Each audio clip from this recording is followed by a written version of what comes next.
Hi again, everybody. This is Hank Zona, the Grapes Unwrapped. Once again, we'll show you some interesting places and interesting people around the area. And this is a trip back home for me, sort of. We're here in St. George in Staten Island, and you see me keep looking up because I can't help it. This place is spectacular. And I am with the co-founder and president of the foundation, the not-for-profit foundation that runs the StGeorgeTheatre. And Doreen Cugno, thank you, Doreen, for having us here. Thank you for having us. And Patty Javassi, who's your good friend. It's so exciting to be here because we've sort of have crossed paths in the past without really knowing it, right? Your mom, whose vision it was to restore this theater built in 1929, used to have a dance studio in my neighborhood growing up. That's right. Yeah, tell us about your mom a little bit and her vision. Mom grew up on Staten Island, and she had fond memories here, coming to the movies as a child, as a teen, coming here for ballroom nights too with her brothers and the double features, and she loved this theater.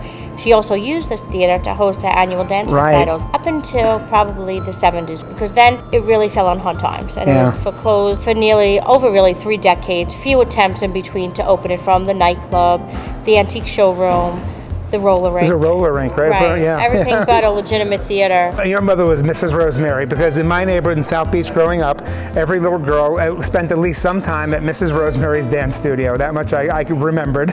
That's right, that's right. So she actually taught dance for 50 years. So, and you continue her vision, which was to restore this place painstakingly. You're probably doing a lot of the work yourself, and honestly, it really is beautiful. People's experience starts right here at the bar. You know, people come in here, they have dinner in the neighborhood now, there's some options, and so whenever I go to a show and I see 25, 30 concerts a year, I kind of like to see what's at the bar. And when I walked in, this was really cool.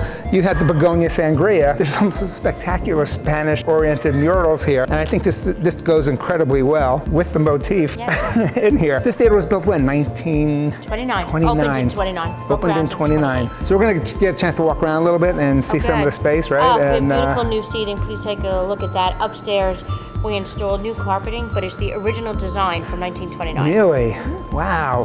And the chairs match my jacket, probably, right? Yes. That's why I wore it tonight. So we're going to take a little walk around, and we're going to talk a little bit about wine and movies, too. We're in the mezzanine of the balcony. The new and improved mezzanine. You just have the carpets done. Not only the carpets, these are new seats. Matches my jacket. Yes. Yeah, that's where I wore it. And the carpeting that's new is the original design from 1929. Wow. We're really fortunate to be able to come here. Thanks to the vision of your mom and you and other people who've been involved, your sister who've been involved in the foundation. How many nights a year do people get to be lucky and come here for events? How often are you open?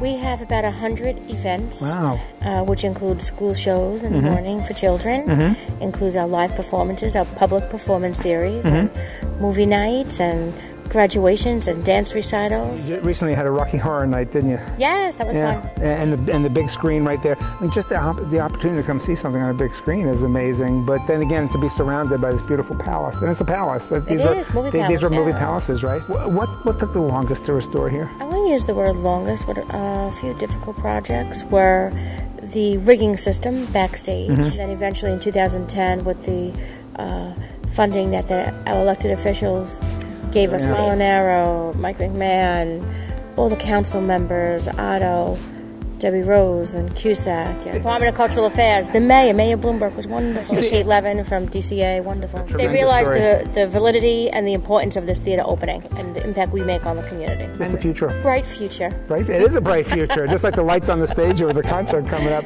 the future's even brighter than that, though, isn't it? Yeah. That really is fantastic. So when I sit in here in this beautiful palace, I always like to bring things back to wine, and I think about wine and movies. A lot of times it's a product placement, like Bollinger's and all the James Bond movies and all. But being back here in Staten Island, the land of my birth and my parents' birth, and you were born here too, you were raised here. The movie that I think people often really associate with Staten Island is The Godfather. In fact, scenes from the movie were filmed here. The big wedding scene used 750 extras who were locals who got to be at the wedding. And one of the beautiful things about The Godfather is they're not glorifying wine in that. It's basically wine was a part of the social fabric, like it was on your table probably growing up at a lot of meals and holidays, and same with my family. And so instead of getting a wine that was from a company, I got a shiner, as they call them, no label whatsoever. And this is a homemade wine that my sister-in-law Nancy and her husband Doug make.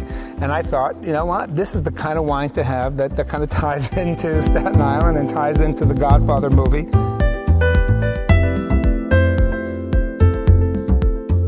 I figured it'd be the best thing to celebrate the history of, my history of Staten Island, your history of Staten Island, a little bit of history of movies. I'd like to propose a toast. You know, the Italian toast of Cent'anni, it means 100 years. Well, I wish you at least 100 more years with this facility here, because it really is fantastic. Thank you. Thank you for having us in. Cheers. Cheers. That's good homemade wine, so it's really fantastic to be here and to go back in time. So and for you to bring it here forward into the present and well into the future. Thank you so much. This is Hank Zona of the Grapes Unwrapped. Join us next time when we check out more interesting places and meet more interesting people, even though it's going to be tough to top this one. Thanks, Doreen. And thank you.